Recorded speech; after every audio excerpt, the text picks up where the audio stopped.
What is up, guys? Orbital-Pilot back here once again in the world of Warthunder, and this time we're taking it to the sky in the f8f-1B.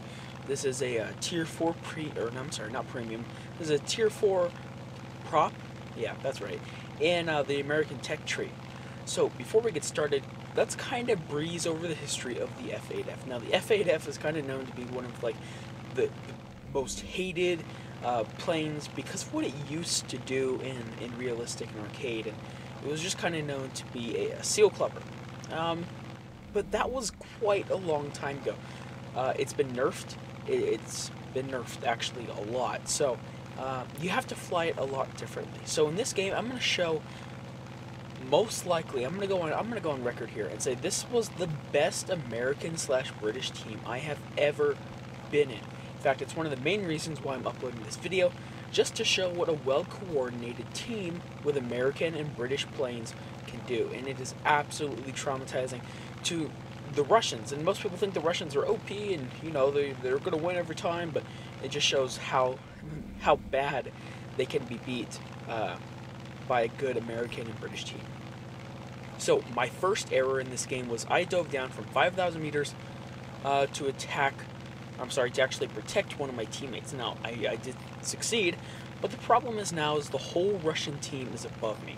However, earlier in the match, everybody in the game, including all the Americans, decided to climb to about 6,500 meters, side climb, and then come back in. So all of my team is above them now. So that is amazing. Extremely well coordinated. P-51s were killing yaks, which is kind of a rare thing to see nowadays.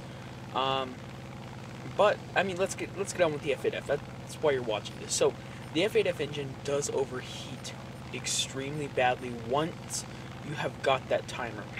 Once you get that blinking red engine, it is hard to not have that. Even at 100% throttle, you will overheat. You have to turn it down to about 90 for it to stay at a ready temperature, and this plane is capable of WEP, so if you are in need of that desperate just a couple more horsepower, you can turn on WEP, but this thing does overheat like crazy. The maneuverability is quite good. In fact, it's one of the best. I must say though, don't dogfight yaks and expect to win. German planes, that's fine and everything, but it's really a vertical and horizontal turn fighter. If you're fighting Focke-Wulfs, fight them in the horizontal in this plane because you will win in a slower paced turn. As we can see there, that's what happens when you have your convergence set to 500 meters and 800 meters and take a couple snapshots.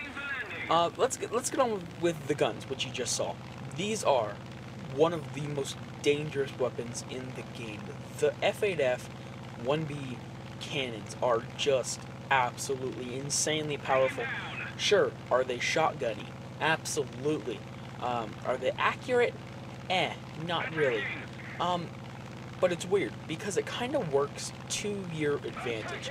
Now, if you're coming from a fully upgraded like Meteor with Hispano Mark 5s that are fully aced out and they're kind of like sniper rounds, yeah, you're gonna have a little bit of a hard time.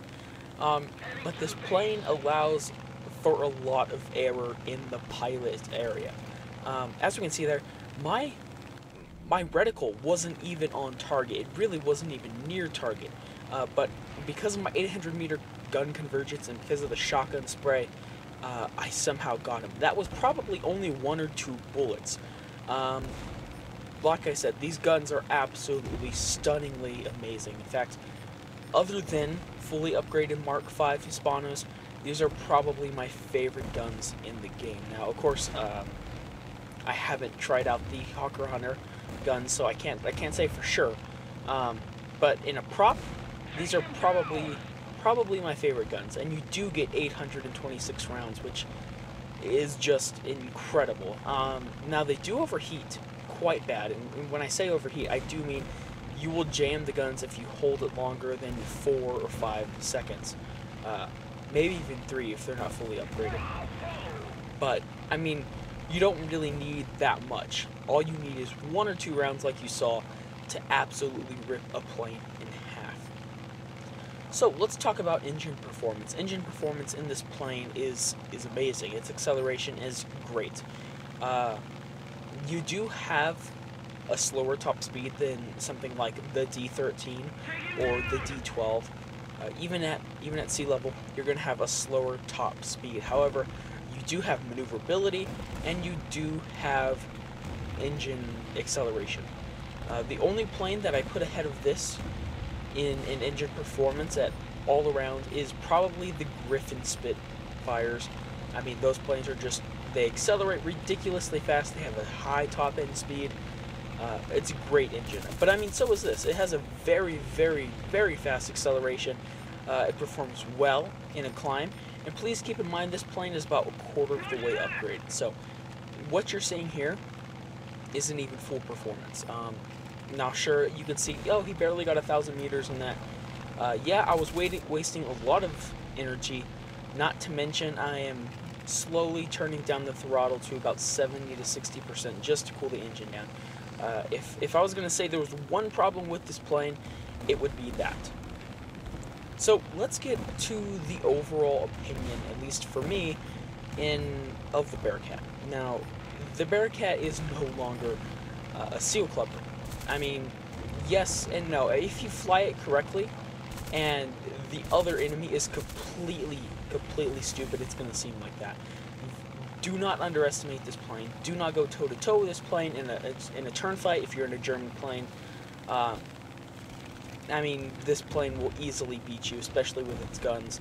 It's going to be no competition. However, if your enemy has any skill at all, they will be able to maybe not beat you, but prolong the battle. I know in a Focke-Wulf, what you want to do is you kind of want to either have the higher top end speed and dive away, or fight them in the vertical. And when I say in the vertical, I don't mean full vertical fights, because yes, this plane will win. But don't start doing scissors with Focke-Wulfs. That's my main tip for this plane. That's what I see a lot of people do. That's what a lot of people do in my Focke-Wulf. Don't scissor with a Focke-Wulf. They will win, guaranteed, as long as he's a decent pilot. But this plane is really good all around. If you're looking for a plane that just performs adequately well in everything, and has probably the best guns, at least in my opinion, of a prop, this is your plane. It's no longer a seal clubber. It doesn't seal club planes. It does face jets, or at least it did. I didn't actually see any, so maybe not. But it used to face a lot of jets, and even then, it was still adequately able to do its job. So guys, let me know what you think of this plane in the comments below. Do you like it? Do you hate it? Do you think it's still a seal clubber? Am I wrong? Let me know in the comments below. If you like what you saw, please hit that like and subscribe button, and I will see you guys next time.